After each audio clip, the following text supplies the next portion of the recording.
आप मेरी बात को याद रखना, जैसे जैसे चुनाव करीब आएगा लोग आएंगे जिसको मैं दल्ले कहता हूं, वो दल्ले आएंगे तुम्हारे दरमियान में जिन्होंने अपना जमीर बेच चुके हैं। और मैं इन दल्लों से कहा, आओ मेरे से मुकाबला करो, बहस करो, तुम 10 मिनट नहीं कर सकते मेरे सामने। अब बोलेंगे नहीं नहीं, मिलकर वोट डालो, मिलकर वोट डालो। देखो, याद रखो,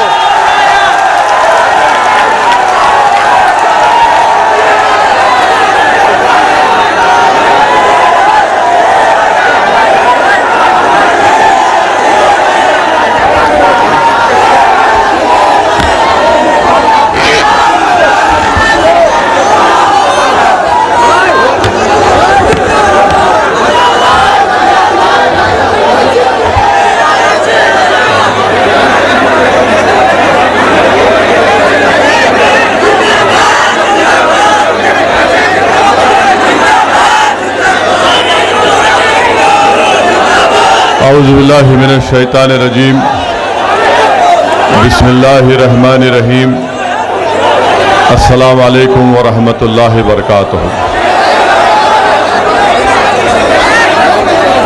शहनशीन पर तशरीफ़ फरमा हमारे भाई मोहतरम अतीक अहमद साहब की अहलिया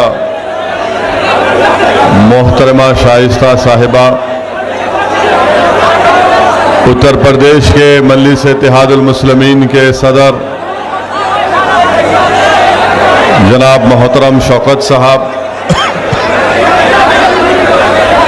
कानपुर के ज़िला सदर मोइनुद्दीन साहब, शहर सदर यूसुफ मंसूरी साहब, सेंट्रल यूपी के इंचार्ज रफ़ीउल्लाह मंसूरी साहब, यूथ सदर उमर मारूफ साहब,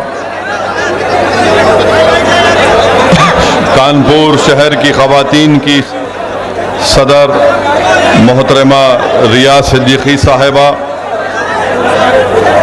एडवोकेट नासिर साहब साबिक़ा सदर और मजलिस इत्तेहादुल मुस्लिमीन के कॉरपोरेटर शरद सवंकर साहब, उतरौला के मजलिस इत्तेहादुल मुस्लिमीन के उम्मीदवार डॉक्टर मन्नान साहब, मजलिस इत्तेहादुल मुस्लिमीन के चीफ स्पोक्स पर्सन व तर्जुमान मोहतरम जनाब आसिम वक़ार साहब, मेरी इज़्ज़तदार माँ और बहनों, मुअज़्ज़िज़ हाज़रीन इकराम, बुज़ुर्गान मिल्लत और मेरे नौजवान साथियों, बैठ जाइए आप। मैं अपनी आज की तकरीर को जो अल्लाह सुब्हानहू व तआला ने मुझे बोलने की सलाहियत दी है, मैं अपनी आज की इस तकरीर को ए भाई यहाँ कोई नहीं बोलेगा, हट जाइए आप लोग, कोई नहीं बोलेगा। और यहाँ पर किसी को बैठने के मत बोलिए, जहाँ है वो बैठिए, बस एक दूसरे को मत बोलिए। रुक जाइए, हम देख रहे हैं ना, बस ठीक है, आप छोड़ दीजिए, कोई किसी को ना बोले कुछ। मैं आपको ये बताना चाहता हूं कि आज की मेरी ये तकरीर को मैं अपने अल्फाज जो आज अल्लाह मुझे बोलने की सलाहियत देगा, मैं अपनी पूरी मुकम्मल आज की इस तकरीर को कानपुर के वो मजलूम मोहम्मद रईस और मोहम्मद सैफ और आफ्ताब आलम के नाम पर करता हूं, जिनको दिसंबर 2020 में पुलिस की गोलियों से उनको शहीद कर दिया गया था। मैं अल्लाह से दुआ भी करता हूं कि अल्लाह सुब्हानहू व तआला मोहम्मद रईस, आफ्ताब आलम और मोहम्मद सैफ को अल्लाह उनकी खबरों को नूर से भर दे।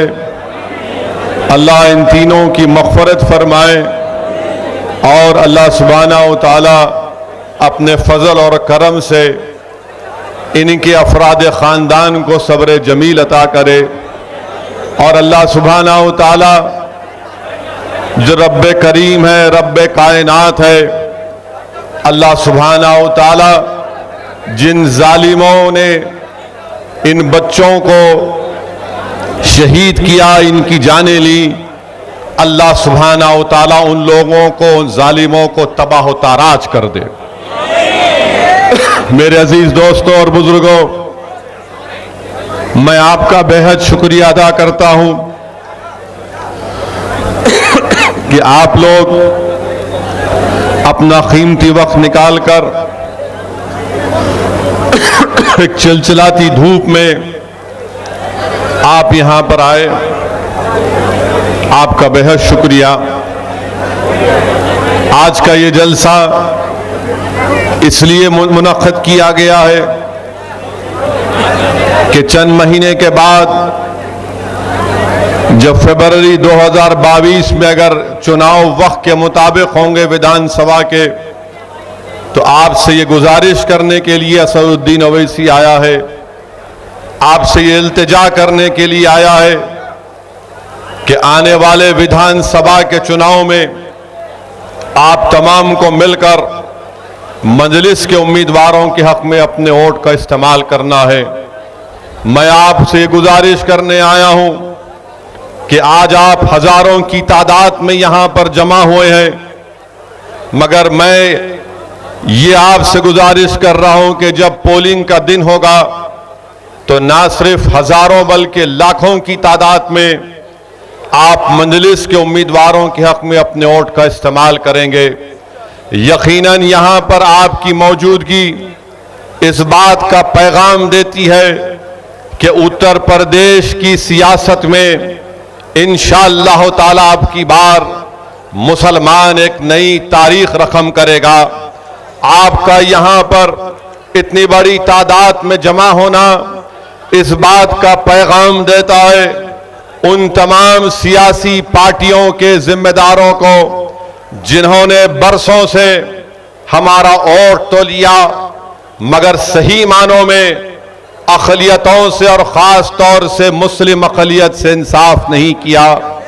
मेरे अजीज दोस्तों और बुजुर्गों, याद रखिए मेरी इस बात को मैं बार बार आपसे कह रहा हूं कि भारत की सियासत की तल्ख़ हकीकत यह है कि जिसके पास ताकत है उसी की आवाज को सुना जाता है, जिसके पास उसके वोट से मुंतखब शुदा जीत कर आने वाले उसके नुमाइंदे हैं उनकी बात को सुना जाता है, जिसके पास विधायक हैं उनके मसाइल को हल किया जाता है, जिसके पास ना आवाज है, ना ताकत है, ना विधायक है, तो उनको यतीम और कमजोर समझकर उनको कोने में छोड़ दिया जाता है। ये बात बिल्कुल सच है। मैं आपसे जो कह रहा हूं कड़वी जरूर है मगर याद रखिए ये सच्चाई है। आज भारत में मुसलमानों का मुकाम अगर एक है, क्या है हमारा मुकाम? हमारा मुकाम एक बैंड बाजे की पार्टी की तरह होकर रह गया कि जब इलेक्शन आता है तो हमसे कहते हैं कि बैंड बजाओ, सेकुलरिज्म को बचाओ। जब इलेक्शन आता है तो मुसलमानों से कहा जाता है कि पुंगी बजाओ और सेकुलरिज्म को बचाओ। मुसलमानों से कहा जाता है कि हारमोनियम पर साज निकालो ताकि मुल्क का सेकुलरिज्म बच जाए। और आपने देखा होगा कि शादी की बारात जब निकलती है दूल्हे के घर से तो दूल्हा घोड़े पर होता है और शाम में होते हैं बैंड बाजे वाले। और जब दूल्हा उस मुकाम पर पहुंच जाता है जहां पर उसकी शादी होना है तो बैंड बाजे वालों से कहा जाता है कि तुम इस मुकाम में अंदर दाखिल नहीं हो सकते क्योंकि तुम्हारा काम था दूल्हे की बारात को बैंड बाजा बजा कर लाना। अब तुम्हारा काम खत्म हुआ, तुम बाहर रहोगे, किसी कोने में जाकर बैठ जाओ। यही हाल मुसलमानों का करके रख दिए हैं लोग। जब इलेक्शन आता है मेरे अजीज दोस्तों, गयूर नौजवानों, मेरी बात को सुनिए। मैं चाहता हूं कि जब आप यहां से जाएं, एक फिक्र लेकर जाएं, एक सोच लेकर जाएं। मैं ये चाहता हूं कि आप एक फैसला कर लें कि इस आने वाले विधानसभा में क्या आप सिर्फ वोट डालने वाले रहेंगे या नेता भी बनेंगे, या आप सिर्फ वोट डालते रहेंगे और वही बैंड बाजा पार्टी की तरह कोई दूल्हा बनेगा, आप उसके रास्ते बड़े बैंड बजाएंगे, बड़े बड़े गाने गाएंगे, नाचेंगे, और जब वो जाएगा उस मुकाम पर जहां पर शादी होना है तो वहां पर कहा जाएगा तेरा काम नहीं है, तेरा काम हो गया, तू बाहर रुक जा। असदुद्दीन ओवैसी आपको पैगाम देने आया है कि हम अब बैंड बाजा नहीं बजाएंगे, अब हम जमहूरी तरीके से इन लोगों को बजाकर अपने उम्मीदवार को कामयाब करेंगे। हम जब बजाएंगे, जब हम बजाएंगे तो योगी आदित्यनाथ उल्टा ना समझे ये बजाने की बात कर रहा है। हम जमहूरियत में बजाने की बात कर रहे हैं। और कैसा बजाएंगे?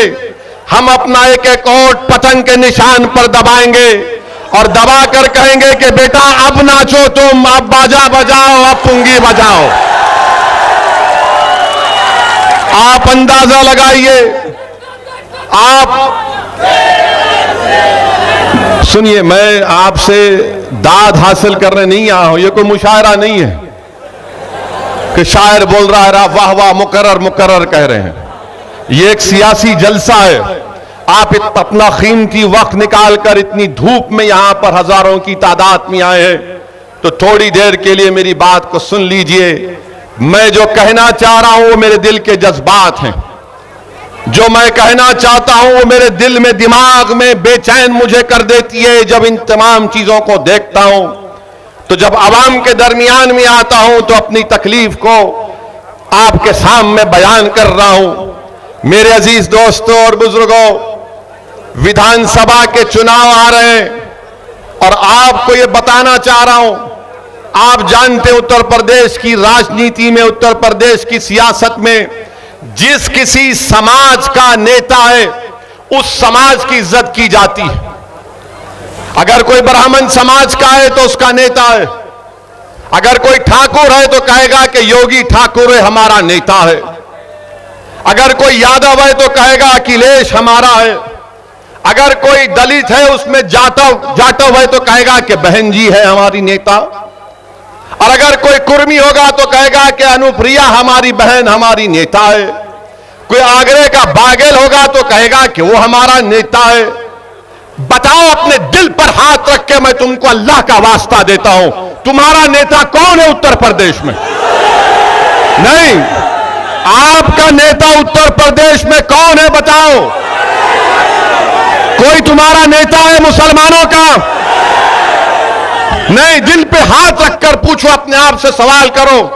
जब सब समाज ने अपना अपना नेता बना लिया, अपने अपना पावर बना लिया, 19% मुसलमान उत्तर प्रदेश में, एक किसी को नेता बनाया आपने। ये मुझसे मत कहो, ये अपने आप से कहकर दिलासा मत दो कि नहीं ये पार्टियां किसी को नेता बनाने नहीं देती हैं। मेरे अजीज दोस्तों और बुजुर्गों, ये जमहूरियत है। भारत का संविधान आपको इस बात की इजाजत देता है कि आप नेता बने, और अगर ये नाम निहाद सेकुलर पार्टियां अगर आपको नेता नहीं बनाना चाहती है तो क्या आप खामोश बैठ जाएंगे? क्या आप आगे बढ़कर अपना हक हासिल नहीं कर सकते? मैं आपको बताने आया हूं कि असदुद्दीन ओवैसी यहां पर अपनी मकबूलियत के लिए या अपनी अना की तस्कीन के लिए नहीं आया। असदुद्दीन ओवैसी उत्तर प्रदेश को इसलिए आया है, आता रहेगा इंशाअल्लाह ताला, जब तक अल्लाह मुझे जिंदा रखेगा उस वक्त तक आता रहूंगा, उस वक्त तक आता रहूंगा जब तक अल्लाह मेरे जिस्म में एक सांस को बाकी रखेगा। मैं अपने मरने से पहले, अल्लाह मुझे बुलाने से पहले, मेरी एक ही ख्वाहिश है कि उत्तर प्रदेश में असदुद्दीन ओवैसी से बेहतर एक नहीं बल्कि 100 नेता बने जो आपकी आवाज बन सके। ये काम आपको करना है। और याद रखो, इस तरह जज्बाती नारे मारने से कोई नेता नहीं बनता। ना इस तरह के जज्बाती बातों से नेता नहीं बनता। नेता उस वक्त बनता है जब आप मुत्तहिद होंगे, जब आप इत्तेहाद को मजबूत करेंगे। देखो, यादव 11% है मगर मुत्तहिद है, ठाकुर है, ब्राह्मण है, बनिया है, जाटव है, मुत्तहिद है। अगर कोई इंतशार का शिकार है, कोई मुत्तहिद नहीं है तो मुसलमान है। आप मुत्तहिद नहीं है। मुझे शिकायत गैरों से नहीं, मुझे शिकायत आपसे है। मेरा हक बनता कि मैं आपसे शिकायत करूं। मैं इस सरजमीन का नहीं हूं, मगर मेरा और तुम्हारा जो रिश्ता है ना, वो खून का नहीं है, ना बरादरी का। मेरा और तुम्हारा और रिश्ता वो है जिसको पाक रब्बुल आलमीन ने कलमे तौहीद के नाम पर जोड़ दिया है। उस रिश्ते की बुनियाद पर तुमसे कह रहा हूं कि आपको तब्दीली लाना पड़ेगा अपने आप में। और अल्लाह ने फरमा दिया कुरान में कि अल्लाह उन लोगों को कभी नहीं बदलता जो अपने आप को बदलना नहीं चाहते। आप अगर बदलेंगे, अपनी पार्टी को मुत्तहिद होकर मजबूत करेंगे, तो इंशाअल्लाह ताला उत्तर प्रदेश में हम एक तारीख रकम करेंगे। मुझे मालूम कि मेरी आज के इस तकरीर के बाद ये जो सेकुलर लिबरल जो कहते हैं, ना सेकुलर है ना लिबरल है, ये तमाम के तमाम गुलाम हैं जो अपना ईमान बेचकर जमीन फरोशी करते रहते हैं दिन रात। ये लोग अब कहेंगे, देखो ओवैसी कानपुर को आया और कानपुर को आकर वो आपके वोट को तोड़ना चाहेगा। उत्तर प्रदेश में अब चल रहा है कि पूरे मुसलमान एक होकर वोट दो। मैं भी कह रहा हूं कि एक होकर वोट दो, मगर किसको वोट दो? एक होकर किसको वोट देंगे बताओ? क्या तुम समाजवादी पार्टी को एक होकर वोट दोगे? क्या तुम एक होकर बीएसपी को वोट दोगे? क्या तुम एक होकर कांग्रेस को वोट दोगे? क्या तुम एक होकर बीजेपी को वोट दोगे? तो फिर किसको वोट दोगे? नहीं, आप मुझे नहीं, अपने आप को वोट देंगे इस बार इंशाअल्लाह ताला। इस बार आप अपने आप को वोट देंगे, अपने मुस्तकबिल के लिए, अपने बच्चों के रोशन मुस्तकबिल के लिए। अब ये बात आप समझिए कि अब शाम से शुरू हो जाएगा टीवी पर, शाम के 6 बजे, 9 बजे, 10 बजे हमारा निकाह करने तैयार हो जाते हैं। ओवैसी का उत्तर प्रदेश के चुनाव में एक और भड़काऊ भाषण। अच्छा, बुलाते किसको हैं? कांग्रेस को बुलाते, समाजवादी को, बीएसपी को, बीजेपी को बुलाकर मंजलिस के आदमी को बिठाकर पूछते ये मुस्लिम वोट की क्या बात कर रहे हैं? तो पूरे बीजेपी, एसपी, कांग्रेस सब मिलके बोलते ना ना ना, ये इस तरह की फिरका परस्ती की बात, कम्युनिज्म की बात नहीं करनी चाहिए थी ओवैसी को। मैं ये कह रहा हूं कि तुम क्यों नहीं खुल के कहते? तुम क्यों नहीं कहते, चाहे बीजेपी हो, बीएसपी हो, कांग्रेस हो, एसपी हो, कि हिंदू भी मिलकर वोट दो? बोलो ना, क्यों नहीं बोलते? नहीं बोलेंगे वहां पर, इसलिए नहीं बोलेंगे कि डरते हैं बोलने के लिए। असदुद्दीन ओवैसी सिर्फ अल्लाह से डरता और सच बयान कर रहा है आपके सामने। सुनिए, कानपुर के पार्लियामेंट के इलेक्शन में कौन जीता? यहां से कौन जीता? सांसद कौन सी पार्टी का है? डरिए मत, जोर से बोलिए। क्या आपने उसको वोट दिया? क्या आप किसी को जानते हैं कानपुर में मुसलमान ने वोट दिया? क्या आप किसी उत्तर प्रदेश में किसी मुसलमान को जानते हैं जिसने मोदी और योगी को वोट दिया? फिर कैसे जीता? कैसे जीता? फिर कैसे जीता बताइए ना, कैसे जीता? किसने जिताया?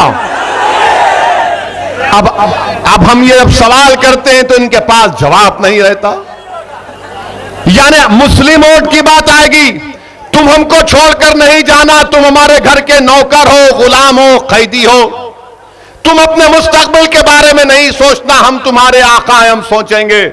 मगर जहां पर हमारे हिंदू भाइयों के वोट का मामला आएगा, हमारे ब्राह्मण भाइयों के वोट का मामला आएगा, यादव भाइयों के वोट का मामला आएगा, ठाकुरों के वोट का मामला आएगा, जाट के वोट का मामला आएगा और अदर बैकवर्ड क्लास के वोट का मामला आएगा, सब खामोश बैठे रहेंगे।